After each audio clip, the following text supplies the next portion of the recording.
Viewers, आज मैं मक्खन और फिर उसके बाद उससे घी बनाऊंगी। बहुत ही इजी सा मेथड है। ये सिल्वर क्रस्ट हमने लिया है। नईम भाई का, हम अब्बास का पाकिस्तान चैनल देखते हैं, उसमें नईम भाई की जो शॉप है उससे बहुत अच्छी चीज़ें मिल जाती हैं।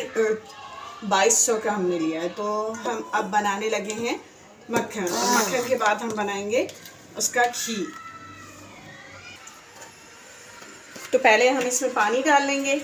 ये बालाई है हमारी, इसमें हमने पानी डाल लिया।